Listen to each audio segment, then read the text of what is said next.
श्रीकालिकाधीश भगवान की जय। श्रीमद्भागवत महापुराण की जय। आइए बड़े भाव के साथ आज के इस द्वितीय दिवस के पावन मेला में हम सब लोग प्रवेश करें। कल के प्रसंग में आप सभी लोगों ने श्रवण किया। प्रथम अध्याय से लेकर छठवें अध्याय तक महात्म्य की चर्चा, जिसमें आप सभी लोगों ने देखा जब वक्ता और श्रोता दोनों अधिकारी होते हैं तो उस कथा में स्वयं भगवान हरि प्रकट होते हैं। मध्य सभायाम हरिरा विरासी, और इधर सनत कुमारों ने जब भगवान की प्रेरणा से श्री नारद मुनि को कथा श्रवण कराया तो कथा के मध्य में ही श्री कृष्ण गोविंद हरे मुरारे नाथेति नामानि मुहुर्वदन्ति भक्ति ही सुताभ्याम। देवी भक्ति ज्ञान और वैराग्य को लेकर प्रकट हो जाती है। तो ये है कथा की विशेषता। महात्मा की चर्चा श्रवण कर लेने के पश्चात हम सभी प्रथम स्कंध के प्रथम अध्याय के प्रथम श्लोक की चर्चा श्रवण किए थे संक्षिप्त में। सत्यम परम धीमहि प्रथम श्लोक में मंगलाचरण करते हुए व्यास जी महाराज कहते हैं, मैं उस परम सत्य परमात्मा का ध्यान करता हूं। वो परमात्मा कैसे हैं तो बड़ी दिव्य व्याख्या करते हैं, जन्माद्यस्य यतः इत्यादि कह के। तो कल हमने निवेदन किया था कि इस प्रथम श्लोक के 108 प्रकार से अर्थ विद्वान लोग लगाते हैं।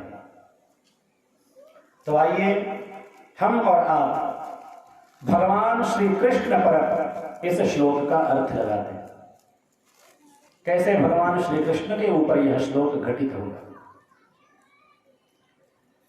तो कहते हैं, सत्यम सच्चिदानंद स्वरूपम श्री कृष्णम परम परमेश्वरम धीमहि ध्यायेम। सत्य क्या अर्थ हुआ? भगवान श्री कृष्ण। सत्यम सच्चिदानंद स्वरूपम। प्रथम दिन महात्म्य की चर्चा में सच्चिदानंद रूपाय विश्वोत्पत्त्यादि हेतवे तापत्रय विनाशाय श्री कृष्णाय भजन नुमः, ऐसा कहते हुए हम लोगों ने मंगलाचरण किया था। तो भगवान श्री कृष्ण सत्स्वरूप, चित स्वरूप और आनंद स्वरूप हैं। तो ऐसे परमात्मा श्री कृष्ण को हम प्रणाम करते हैं। जब भगवान श्री कृष्ण बाल रूप में प्रकट होने वाले होते हैं तो उसके पूर्व ही ब्रह्मदेव इत्यादि आकर परमात्मा श्री कृष्ण को सत्य कहते हुए नमस्कार करते हैं। सत्यव्रतं सत्यपरं त्रिसत्यं सत्यस्य योनिं निहितं च सत्ये। हर बात में सत्य। क्या? सत्यव्रतं सत्यपरं त्रिसत्यं सत्यस्य योनिं। हम उन परमात्मा को अजन्मा कहते हैं, निर्गुण कहते हैं, लेकिन उन्हें हम जन्म लेते हुए भी सुनते हैं। तभी तो भगवान श्री कृष्ण जन्म लेकर आते हैं। तो वो परमात्मा अजन्मा होते हुए भी जन्म लेते हैं। सत्यस्य योनिम, आपका जन्म भी सत्य है, और निहितम च सत्ये, आप सत्य में प्रतिष्ठित हैं। सत्यस्य सत्यम मृत सत्य नेत्रम सत्यात्मकं त्वां शरणं प्रपन्नाः। ऐसे सत्य स्वरूप परमात्मा के हम शरण ग्रहण करते हैं। ये भाव है।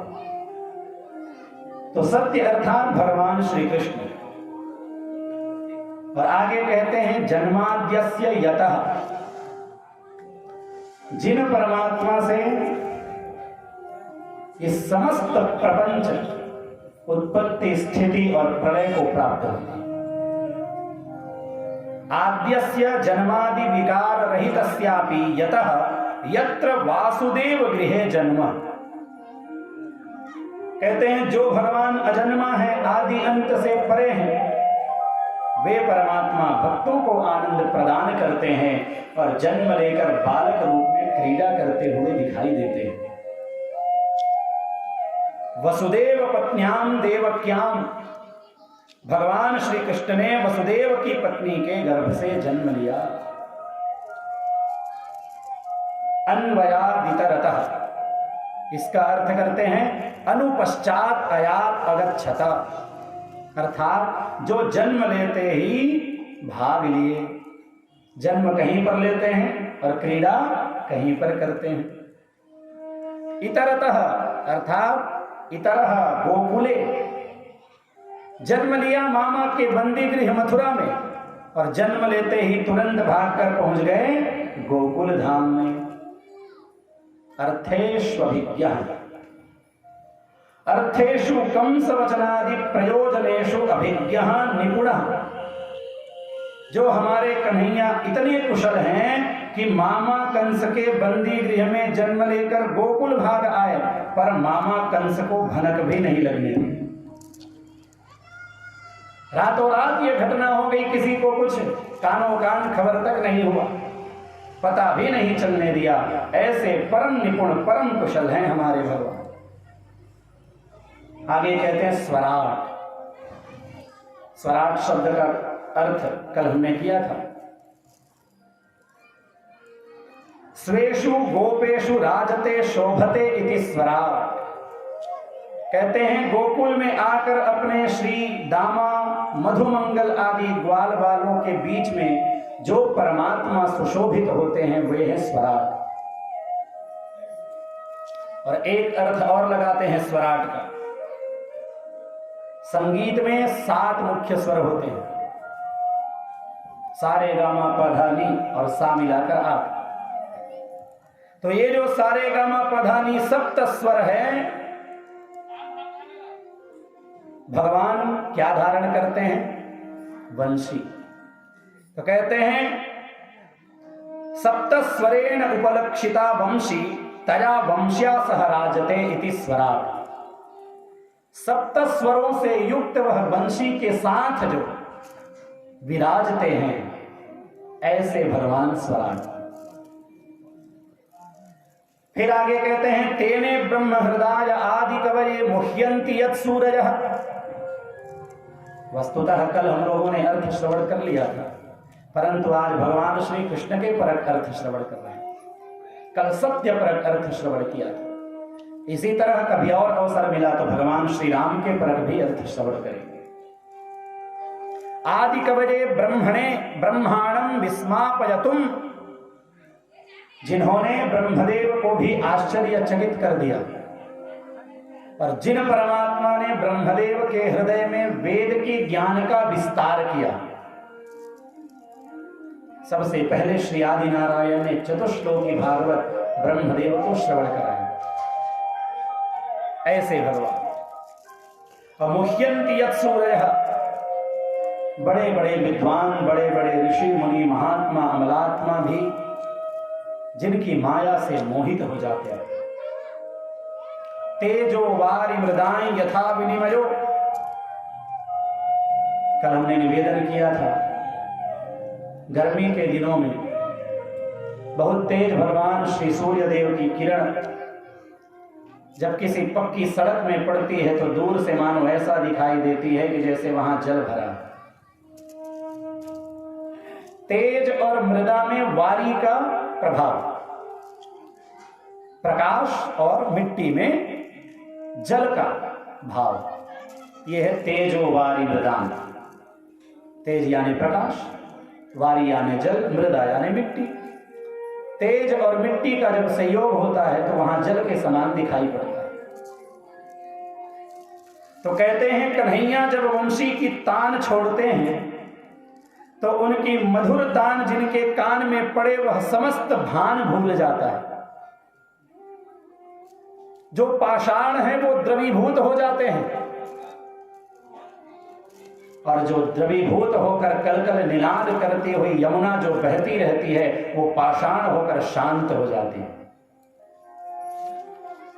पाषाणाद्रेः द्रवत्वं यमुनायाः कठिनत्वं। कहते हैं जो गोवर्धन इत्यादि पर्वत हैं वो पाषाण हैं, लेकिन जब गौए चराते हुए भगवान बंसी की तान छोड़ते हैं तो वो पर्वत भी द्रवीभूत हो जाते हैं। और द्रवीभूत यमुना पटरानी कठिनत्वम, उनमें पाषाणत्व आ जाता है, अर्थात जो निनाद करती है, आवाज करती है, वो आवाज को भी शांत कर लेती है और ध्यान लगाकर कन्हैया की वंशी का तान सुनती है। इसीलिए कहा पाषाणाद्रेहे द्रवत्वम यमुनायाः कठिनत्वम। कृष्ण लीला त्रिधा प्रोक्ता तत्तत् अभेदैहि अनेकधा गोकुले मथुरायाञ्च द्वारावत्याम तथा क्रमात्। यत्र त्रिसर्गो मृषा, जो कहा 3 प्रकार के सर्ग, त्रिसर्गः। यत्र श्री कृष्ण चरिते त्रिसर्गः अमृषा, भगवान के 3 धाम, श्रीधाम वृंदावन, श्रीधाम मथुरा और श्रीधाम द्वारिका, तीनों जगह पर तो भगवान ने लीला की। और ये तीनों धामों को जो परिकर है वह भी नित्य है। जैसे कि वृंदावन में श्रीदामा मधुमंगल नंद यशोदा आदि, मथुरा में अक्रूर उद्धव आदि और द्वारिका में रुक्मिणी सत्यभामा आदि जो परिकर हैं। त्रिसर्गः अमृषाः सत्यः। जैसा कि कल हमने निवेदन किया था, ये संसार है झूठा, पर प्रभु की माया इसमें पड़ी है, इसलिए सत्य सच्चा दिखाई पड़ता है। झूठा होते हुए भी सत्य के समान दिखाई पड़ता है। धामना स्वेन सदा निरस्तकुहकम सत्यम परम धीमहि। कहते हैं स्वेन मधुराख्येन धामना तन्निवासिनाम सदा सर्वदा निरस्तम कुहकम संसार लक्षणम येन तम श्री कृष्णम। भगवान के मथुरा आदि धामों में निवास करने वाले भक्तजनों का भगवान संसार प्रपंच ही समाप्त कर देते हैं। भगवान के साथ जो निवास कर रहे हैं, भगवान का नित्य सानिध्य जिनको प्राप्त है, उनका मन भला संसार में लग सकता है। तभी तो ग्वाल बाल हर बार विश्वास से कहते हैं, चाहे कंस कितना भी बड़ा राक्षस भेज दे, हमारा कन्हैया उन्हें देख लेगा। ये ग्वाल बालों का भगवान के प्रति अटूट विश्वास है। श्रद्धा विश्वास रूपिण, गोस्वामी तुलसीदास जी ने कह दिया, बिना श्रद्धा और बिना विश्वास के हम परमात्मा को नहीं प्राप्त कर सकते। तो इस प्रकार से श्रीमद् भागवत के प्रथम श्लोक को भगवान श्री कृष्ण के परक अर्थ हम लोगों ने श्रवण किया। दूसरे श्लोक में